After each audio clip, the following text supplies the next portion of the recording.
Hello dear students, कैसे हैं आप सभी। आई होप आप सभी बहुत अच्छे होंगे। आप सभी का स्वागत है राय स्मार्ट हिंदी यूट्यूब चैनल पर। मैं तरुणा भारद्वाज अब आपको कराऊंगी वेरी इंपॉर्टेंट क्वेश्चन जो आपको एग्जाम में निश्चित रूप से मिल सकते हैं। आइए देखते हैं। जो बच्चे नए हैं वो चैनल को सब्सक्राइब करेंगे, लाइक करेंगे और शेयर करेंगे और पूरी क्लास को लेंगे। रिकॉर्डेड क्लास जो बच्चा देखेगा वो भी कमेंट करेगा, वो भी आंसर देगा, क्योंकि हम आपके आंसर का इंतजार करते हैं। हम देखना चाहते हैं बच्चों ने क्या सीखा, कितनी प्रैक्टिस है और किस लेवल की प्रैक्टिस है। आइए देखते हैं फर्स्ट क्वेश्चन। निम्नलिखित में से कौन सा रूपांतरित चट्टान का उदाहरण नहीं है? Which of the following is not an example of a metamorphic rock? तो प्यारे बच्चों, अगर हम बात करें रॉक किसे कहते हैं, चट्टान किसे कहते हैं? Group of minerals called rocks, खनिजों के समूह को चट्टान कहते हैं। हमारी पृथ्वी पर 3 प्रकार की चट्टानें पाई जाती हैं। सबसे पहला है आपका इग्नियस रॉक्स या प्राइमरी रॉक्स, दूसरा है सेडिमेंट्री रॉक्स या अवसादी चट्टानें, थर्ड टाइप है कायांतरित या रूपांतरित चट्टान। वो चट्टान जो पहले से कोई चट्टान है वो प्राइमरी भी हो सकती है, वो सेडिमेंट्री भी हो सकती है। जब उन पर दाब और ताप पड़ेगा, हीट और प्रेशर पड़ेगा तो अपना रूप चेंज कर लेती है। जैसे कोयला किस में बदलता है? डायमंड में। किस वजह से बदलता है? वो पृथ्वी के अंदर दबा हुआ है, चट्टानों का दाब लगता है, ताप लगता है, तो हीट और प्रेशर की वजह से वो अपना रूप परिवर्तित कर लेता है। उसी को हम बोलते हैं रूपांतरित या परिवर्तित। क्लियर? तो इनमें से कौन सी नहीं है? तो आंसर आपका ग्रेनाइट, क्योंकि प्यारे बच्चों ग्रेनाइट प्राइमरी रॉक्स है। बाकी सभी रूपांतरित चट्टान है, किसी दूसरी चट्टान पर दाब और ताप के बढ़ने से इनका निर्माण हुआ। Next question. मैग्मा के ठंडा होकर घनीभूत हो जाने पर किस प्रकार की सेलों का निर्माण होता है? Which type of rock is form when magma cools and solidifies? तो होता क्या है? मैग्मा किसे कहते हैं? ठीक है, मैग्मा क्या है? पृथ्वी के अंदर जाने पर बच्चों हर 32 मीटर की गहराई पर 1 डिग्री सेल्सियस तापमान बढ़ता है। तापमान बढ़ेगा तो चट्टानें पिघल जाती हैं और पिघली हुई चट्टान को हम बोलते हैं मैग्मा। क्या बोलते हैं? मैग्मा। और जब ये मैग्मा बाहर निकलता है तो इसको हम बोलते हैं लावा। और ये क्या हो जाता है? सॉलिड रूप में जमा हो जाता है। पृथ्वी के अंदर लिक्विड में है, लेकिन पृथ्वी के सरफेस पर, धरातल पर ये सॉलिड रूप में है। और जब ये चट्टानें पिघल कर बाहर आ गई तो इन्हीं को हम बोलते हैं प्राइमरी रॉक्स, इन्हीं को हम बोलते हैं इग्नियस रॉक्स। तो जो पृथ्वी पर आग्नेय चट्टान इग्नियस रॉक्स सबसे पहले मिलती हैं वो ज्वालामुखी के द्वारा ही बनती हैं। अब ये ज्वालामुखी के द्वारा जो चट्टानें बन गई प्राइमरी रॉक्स, इन पर दाब और ताप पड़ेगा तो वो अपना रूप बदल लेंगी। चलिए सभी बच्चे आंसर करेंगे। Next question. युवावस्था में नदी अपर्दन का एक विशिष्ट लक्षण निम्नलिखित में से कौन सा है? Which of the following is a typical features of reverse erosion in youthful stage? तो प्यारे बच्चों, जो नदियां होती हैं, जो विंड्स होते हैं, जो ग्लेशियर होते हैं, जो अंडरग्राउंड वाटर होता है, वो क्या करता है? अपर्दन करता है, कटाव करता है। तो जब अपर्दन होगा, कटाव होगा तो बहुत सारी लैंडफॉर्म्स का, बहुत सारी भू आकृतियों का निर्माण भी हो जाता है। नदी की बात करें तो नदी पर्वतों पर, माउंटेन पर युवावस्था में होती है, क्योंकि पर्वतों पर नदी की गति बहुत तीव्र होती है और यहीं पर उनका उद्गम होता है। जैसे नदी मैदानों में प्रवेश करती है, ये मैच्योर स्टेज प्रौढ़ावस्था में प्रवेश करती है, इसके बाद ये समुद्र में गिर जाती है। जैसे ही नदी समुद्र में गिरती है तो इसको हम ओल्ड स्टेज वृद्धावस्था भी कहते हैं। यहाँ भी एक इंपॉर्टेंट क्वेश्चन बन सकता है कि नदी की किस स्थान पर कैसी अवस्था है। माउंटेन युवावस्था, प्लेन में आपकी आ जाएगी मैच्योर स्टेज प्रौढ़ावस्था और समुद्र में गिरी तो वृद्धावस्था। क्लियर? तो जो नदी है इनमें से कौन से अपर्दन का क्या निर्माण करती है? युवावस्था की बात कर रहे हैं तो युवावस्था में नदी वी आकार की घाटी, गॉर्ज, कैनियन, इन सब का निर्माण करती है। जबकि cut bank, oxbow lake, natural levies, ये मैदानों में जब नदी प्रवेश करती है तब उसका निर्माण करती है, मियांडर्स का। जबकि जो पर्वत है, पर्वत पर नदियाँ वाटरफॉल बनाती हैं, वी शेप्ड वैली बनाती हैं, कैनियन बनाती हैं, जॉर्ज बनाती हैं। क्लियर? चलिए नेक्स्ट क्वेश्चन है आपके लिए, आंसर सभी करते जाएंगे। मुख्य समुद्र से संकीर्ण पट्टी द्वारा आंशिक रूप से या पूरी तरह से अलग किए गए समुद्री जल के विस्तार को क्या कहते हैं? A stretch of sea water partly और fully separately by a narrow strip from the main sea is called. तो होता क्या है? ये बच्चों समुद्र है, ये क्या है आपका? समुद्र। यहाँ पर जल फैला हुआ है, लेकिन कभी कभी क्या होता है, जो ओशियन वाटर है वो समुद्र से अलग होकर लिथोस्फीयर के अंदर वो एंट्री कर लेता है। तो ऐसा जल जो लिथोस्फीयर के अंदर एंट्री कर लेता है पूरी तरह से या थोड़ा बहुत वो समुद्र से मिला भी हो तो उसको हम बोलते हैं लेगून। उसको हम क्या बोलते हैं? लेगून झील। कई बार ऐसे क्वेश्चन भी आ सकता है आपका, जब समुद्र का जल समुद्र से अलग होकर स्थल खंड के अंदर प्रवेश करता है तो उसे क्या कहते हैं, कौन सी झीलों का यह निर्माण करेगा। तो ये कौन सी झीलों का निर्माण करेगा, लेगून झीलों का निर्माण करेगा।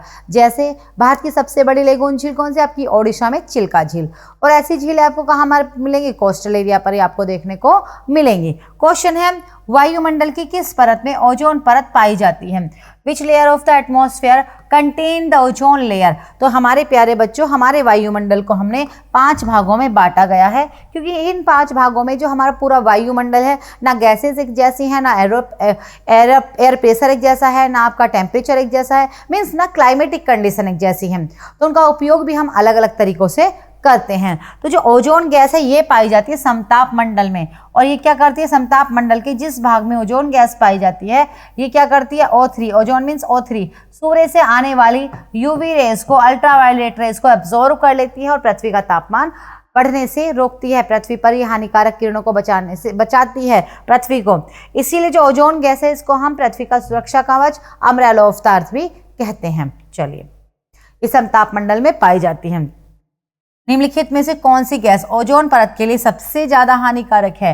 विच of the following gas is most harmful for ozone layer. तो अब देखिए, प्रकृति ने तो सूर्य से हानिकारक किरणों से बचाने के लिए पृथ्वी पर क्या दिया हुआ है, पृथ्वी के वायुमंडल में ओजोन गैस दे दी है। लेकिन हम क्या करते हैं, एसी भी चलाते हैं, फ्रिज भी चलाते हैं, बाकी दूसरी टेक्नोलॉजी का भी यूज करते हैं। उससे क्या निकलता है, CFC गैसें निकलती हैं, क्लोरोफ्लोरोकार्बन्स निकलती हैं। ये क्या करती है, ओजोन गैस को नष्ट करती है और हमारी पृथ्वी पर सूर्य की जो अल्ट्रावायलेट रेज हैं वो आने लगती हैं, और समताप मंडल में जो ओजोन गैस की मात्रा में कमी आई उसको हम बोलते हैं ओजोन होल या ओजोन छिद्र। Question next,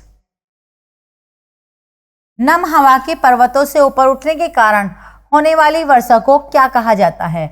What is the rain that is produced from the lifting of moist air over a mountain cold। तो क्वेश्चन आ रहा है, जब ये हमारा एक पर्वत है और पर्वत के पास ही समुद्र है, समुद्र में फैला हुआ है पानी, तो जब यहाँ से ह्यूमिडिटी लेकर वायु ऊपर उठती है तो इसमें क्या होगा, पर्वत की इस तरफ ही बारिश हो जाती है और पर्वत की दूसरी तरफ बारिश नहीं होती। पर्वत की जिस तरफ बारिश नहीं होती उस एरिया को हम बोलते हैं वृष्टि छाया क्षेत्र, रेन शेडो एरिया। क्लियर। अब जो ऐसे होने वाली वर्षा है, तो वर्षा है वो कैसे, ओरोग्राफिक रेनफॉल, भौगोलिक वर्षा या पर्वतीय वर्षा। वर्षा की हम बात करें तो प्यारे बच्चों, वर्षा होती है 3 तरह की। कौन कौन सी, चक्रवातीय वर्षा, कॉन्वेंशनल रेनफॉल और आपका ओरोग्राफिकल रेनफॉल। मेघालय के मौसम नाम में सबसे ज्यादा बारिश होती है, वो पर्वतीय वर्षा का ही एक प्रकार है। क्वेश्चन, इन्हें मानसूनी वन भी कहा जाता है। आर ऑल्सो कॉल्ड मानसूनी फॉरेस्ट। तो फॉरेस्ट अलग अलग तरह के होते हैं। ऐसे सदाबहार वन होते हैं जो कभी भी अपनी पत्तियां नहीं गिराते। कुछ कंटीले वन होते हैं, कुछ कोणधारी वन होते हैं, लेकिन कुछ ऐसे वन भी होते हैं जिनमें पूरे साल भर में से कुछ महीनों में पत्ते नहीं होते, वो अपनी पत्तियां गिरा देते हैं। ऐसे वनों को हम बोलते हैं उष्णकटिबंधीय पतझड़ वन, ट्रॉपिकल डेसिडियस फॉरेस्ट, और इन्हें हम मानसूनी वन भी कहते हैं। जैसे कि भारत के जो वन हैं वो क्या करते हैं, अपने पेड़ों की पत्तियां कुछ समय के लिए गिरा देते हैं। हाँ, बिल्कुल सही कि भारत में एवरग्रीन फॉरेस्ट भी मिलते हैं, लेकिन ज़्यादा एरिया भारत में इन्हीं वनों का है। भारत में एवरग्रीन फॉरेस्ट की हम बात करें तो वो आपको वेस्टर्न कोस्टल घाट पर मिलेंगे, और वो आपको ईस्टर्न इंडिया में मिलेंगे, ईस्ट इंडिया में मिलेंगे, क्योंकि वहाँ पर मेघालय के मौसिनराम में ज़्यादा बारिश होती है, तो वहाँ भी सदाबहार वन है। और डेल्टाओं पर मिलेंगे, नदी के डेल्टाओं पर भी आपको एवरग्रीन फॉरेस्ट मिलेंगे भारत में। लेकिन इसके अलावा जो हिस्से हैं, कुछ छोटे बहुत हिस्सों में आपको कंटीले मिलेंगे, लेकिन परसेंटेज की बात करें तो वो पर्णपाती ही मिलेंगे। नेक्स्ट क्वेश्चन है, मेडागास्कर महासागर में एक द्वीपीय देश है। Madagascar is an island country in the which ocean. तो अगर हम बात करें, मेडागास्कर एक देश भी है और द्वीप भी है। ये इंडियन ओशियन में है, और ये अफ्रीकन कंट्री है, लेकिन ये इंडियन ओशियन में है। जैसे इंडियन ओशियन में ही एशिया का सबसे छोटा देश मालदीव भी है। क्वेश्चन है आपके लिए, भारत, म्यांमार और चीन के बीच का त्रिकोणीय जंक्शन पर कौन सी दर्रा स्थित है। दिफू दर्रा किस सीमा रेखा पर है। तो क्वेश्चन में आंसर दे दिया है बेटा, अगर आपने थोड़ा सा भी कभी पढ़ा होगा। भारत और चीन के बीच जो बाउंड्री बनती है वो कौन सी है, आपकी मैकमोहन रेखा। तो वहीं पर कौन सी है, आपकी दिफू दर्रा। और दिफू दर्रा में जो एरिया मिलता है भारत का, म्यांमार का और चीन का मिलता है। इसको हम क्या बोलते हैं, त्रिकोणीय जंक्शन। क्या बोलते हैं, त्रि जंक्शन भी हम इसको बोलते हैं। चलिए, क्वेश्चन है आपके लिए, किसे बिहार का अशोक कहा जाता है। विच रिवर इज कॉल्ड सोर of Bihar, who is called सोर ऑफ बिहार। तो बिहार का शोक हम बोलते हैं कोसी नदी को, क्योंकि कोसी नदी क्या करती है, कोसी नदी बिहार में बहुत अधिक मात्रा में बाढ़ लेकर आती है। कोसी क्रमहीन नदी है, इसका कोई अपना फिक्स पाथ नहीं है घूमने का, इसीलिए हम कोसी नदी को बिहार का शोक भी कहते हैं। क्वेश्चन है, निम्नलिखित में से कौन सा शहर गंगा नदी के मार्ग पर स्थित नहीं है। Which of the following cities is not situated on the route of river Ganga. तो देखिए प्यारे बच्चों, जो नदियां होती हैं, नदियों के किनारे बड़े बड़े महानगर बसे होते हैं। इसी तरह से गंगा नदी भारत की सबसे बड़ी नदी है और भारत की सबसे पवित्र नदी भी है। इस पर बहुत सारे नगर बसे हुए हैं, ऋषिकेश, हरिद्वार, कानपुर, पटना, प्रयागराज, हल्दिया, ये सब बसे हुए हैं। लेकिन जो लखनऊ है वो तो गोमती नदी पर बसा हुआ है और गोमती नदी गंगा की ही सहायक नदी है। बाकी इनमें से पटना, प्रयागराज, कानपुर, वाराणसी, आपका हल्दिया, कोलकाता, ऋषिकेश, ये सब कहाँ पर है, गंगा नदी के किनारे पर बसे हुए हैं। क्वेश्चन है बच्चों, हीराकुंड बांध किस नदी पर बनाया गया है। Hirakud dam is built on which river. तो हीराकुंड बांध की बात करें तो ये ओडिशा राज्य में महानदी पर बनाया गया है। कहाँ पर, ओडिशा स्टेट है और महानदी आपकी नदी है, ठीक है। और ये कैसा है, भारत का स्वतंत्रता के बाद बनने वाला डैम है ये, जो पूरी अपने तरह से बना था। क्वेश्चन है, निम्नलिखित में से कौन सी मृदा या मिट्टी भारत के उत्तरी मैदानों में पाई जाती है। Which of the following soil is found in the northern plains of India. तो भारत के विशाल मैदान में पाई जाती है जलोढ़ मृदा, एलुवियम सॉइल। भारत के विशाल मैदान में पाई जाती है नदियां। भारत का विशाल मैदान है समतल, इसीलिए भारत के विशाल मैदान में क्या होता है, सबसे ज्यादा घनत्व होता है जनसंख्या का, डेंसिटी बहुत अधिक है आपकी प्लेन में। तो यहाँ पर रिवर्स भी हैं, एलुवियम सॉइल भी है, प्लेन भी है, प्लेन की वजह से यहाँ पर ट्रांसपोर्ट भी है।